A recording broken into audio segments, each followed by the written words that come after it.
السلام عليكم. أنا حوراء يعقوب يوسف طالبة PharmD. اليوم أنا والتيم مالتي امنه، عمار، فتاح واخلاص علي حسين راح نقدم presentation about cost effectiveness of addition bevacizumab to the first line chemotherapy with carboplatin and the paclitaxel in the patient with non-small cell lung cancer. إن شاء الله ننال إعجابكم ونكون عند حسن ظنكم. Non-small cell lung cancer is the most common type of lung cancer and the leading cause of cancer-related death in the patient with advanced or metastatic non-small cell lung cancer. Have poor prognosis. Chemotherapy have been the mainstay treatment in patients with this condition in advanced stage IIIB or IV with the good function stage in order to increase survival, control the disease, and improve the quality of life. Chemotherapy includes combination of medication of second or third generation docetaxel, gemcitabine, and paclitaxel, ovinolobine, addition platinum drug based on ECOG 4,599 trial which show increase of 2 months in survival time. Recent clinical guideline recommended the addition of bevacizumab to the platinum-based chemotherapy. However, bevacizumab is the expensive medication. What bevacizumab? Bevacizumab is a monoclonal antibody. Bevacizumab, the mechanism of action, acts by selectively binding circulating vesicular endothelial growth factor, thereby inhibiting the binding of vesicular endothelial growth factor to the cell surface receptor. The inhibition led to reduction in macrovascular growth of tumor blood vessel, and this limits the blood supply to tumor tissue. Yes, so it is relevant to evaluate the cost effectiveness of medication in patients with non-small cell lung cancer in Colombia. Yes. What's objective of the addition of bevacizumab to the first-line chemotherapy? To evaluate the incremental cost-effectiveness ratio, (ACR) of addition bevacizumab to first-line chemotherapy with carboplatin and paclitaxel in the patient with non-small cell lung cancer from the perspective of the Colombian health system. After the objective, we have now, if you ACR, if lower is better and more cost effectiveness, but when ACR high, the non-cost effectiveness. The critics of the studies. One limitation of the study is to focus only the cost effectiveness of addition bevacizumab to the standard chemotherapy from non-small cell lung cancer patients, exclude consideration of alternative treatment like immunotherapy and potential side effects. The study underscored the importance of cost effectiveness assessment in the health decision. Although bevacizumab may be benefit to non-small cell lung cancer patients at high cost effectiveness ratio, ACR suggests alternative treatment may offer better value. Thank you so much. امنه، عمار راح تكمل presentation after me. Hi everyone, my name is Amna Ammar. I will begin with the second part of this study. It is the method part. The method we use in the study. A cost utility study in Colombia focusing on stage 3 and 4 of non-small cell lung cancer patients with a Shepherd scale of 1. So Shepherd scale is a scale for determining the quality of life. Begin with 0, there is no limitation, very good quality of life, and end with 5, it is the death of the patient. We compare two chemotherapy regimens, CB carboplatin paclitaxel versus a BCB carboplatin paclitaxel plus bevacizumab over 4-year horizon with a 3.5 discount rate for both costs and health outcomes. So why we choose these drugs, why we choose this regimen? Because number one, it is international cancer guideline. Number 2, commonly used in Colombia. Number 3, efficacy from the previous phase 3 trials. And number 4, and I consider it The main reason for this study is bevacizumab is a high cost. Worth it is inclusion in the study. Because it's high cost, we should figure out if it has a very good efficacy, so it becomes the cost-effective drug. In this slide, we have the decision tree. The decision tree is put all the possibilities and the probabilities for each potential adverse effect, potential progression of the disease, and the cost of the treatment, the additional cost for the treatment. So for every regimen, CB and CB and BCB, we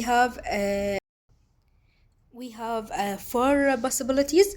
The number one possibility is the progression-free survival. It is very good outcomes of the drugs, but there is still adverse effect of the chemotherapy. The number 2 possibilities is the progression of the disease. Now here we should treat this progression with additional drugs, is nivolumab. The nivolumab is very costly drug that one ampoule is cost more than $170,000 dollars for one ampoule. Also there is a cost for the chemotherapy administration, cost of the immunotherapy administration, and cost of the hemorrhage treatment. Hemorrhage treatment is the side effect of some drugs here, so this is account for the cost of the total cost.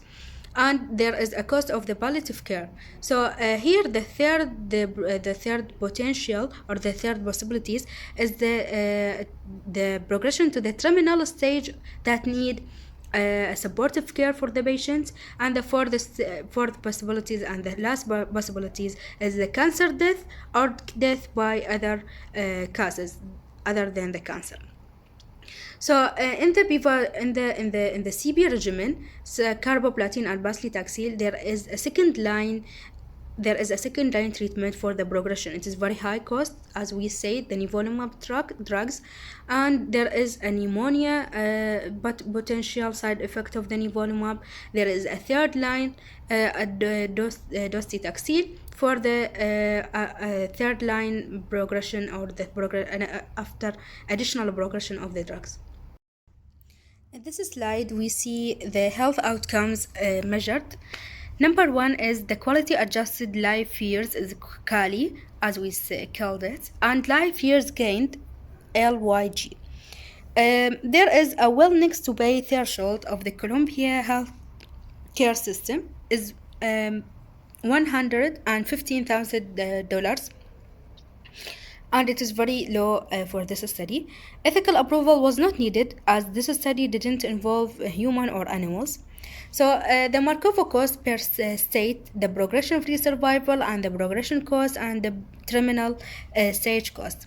For the progression-free survival cost, we need include expenses for the chemotherapy, for the medication administration, managing adverse effects or adverse drug reaction, and additional costs like physician fees and tests for the BCB groups. It also covers the bevacizumab monotherapy cost. For the progression cost or state, the cost is include the second and third line chemotherapy because we need to treat this patient that have the progression, ADR management, adverse drug reaction management, and complementary cost. For the terminal stage cost, these include supportive and palliative care costs such as psychologist fees, oxygen therapy, vaccines, imaging tests, and laboratory tests. So all these costs should be considered. Assalamu alaikum, my name is Ikhlas and I will continue the last part of this study, the result. To see which one of these two alternatives is more cost effective than the other, we need to calculate ICER value. For this, we require information like cost and outcomes for these two alternatives. As we see, the QALY difference between these two alternatives is only 0.04 and in life year gained is only 0.05. while the cost for adding bevacizumab will increase more than twice that of chemotherapy regimen containing only paclitaxel and carboplatin. When we are running this information in ICER equation, we will obtain this value, which is increase and exceeding more even the willingness to pay of Colombian health system, which is only $15,000. In addition to ICER, we use Monte Carlo simulation to see the uncertainty in ICER value. We running 5,000 iteration and 1,000 micro simulation. This table is contain the probabilities we running. For example, the probability of appearing adverse effect in patient using carboplatin paclitaxel regimen and adverse effect due to this adverse effect.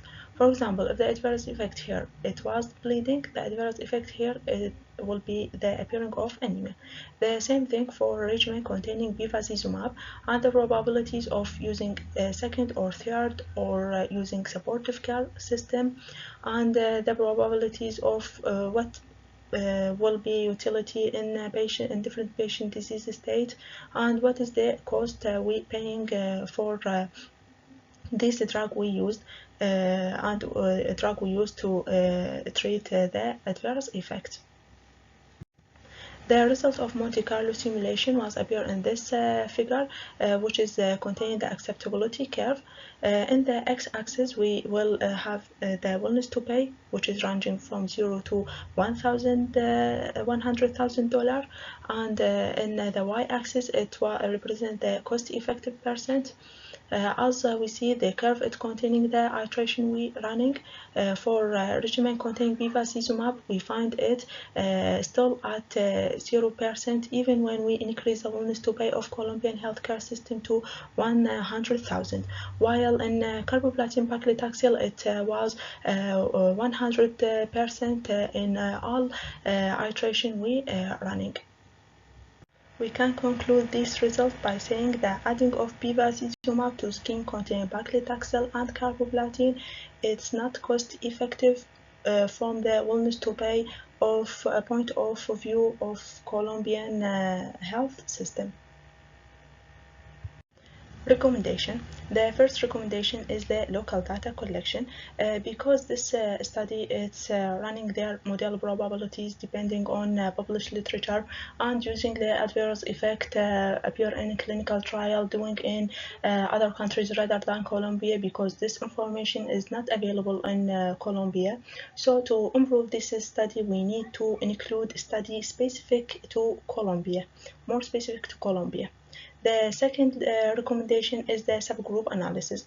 This study is not carried out subgroup analysis, and it's more important to us to know what will be the result in various patient-related factors like gender, age, ECG scale, if it's more near to 0 or more near to 1, and other patient-related characteristic.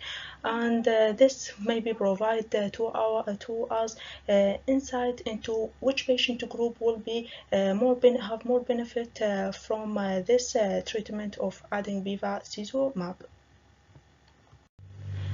Critique. The study is depend on GALI as a critical component, and GALI can be affected by many factors like cultural and societal factor, and this factor is varies between countries and between regions. So it will become more benefit if we using locally driven quality measures or using a survey to avoid bias that maybe occur when we use previous literature. And about heterogeneity finding, the study is mentioned that the previous study, one of them take bevacizumab as cost effective and the other not, without mentioning the reason beyond this, and that will put us in a gap in understanding what is the reason and what we need to do in the future study to make bevacizumab is cost effective in Colombia. Thank you for listening. I hope you enjoyed.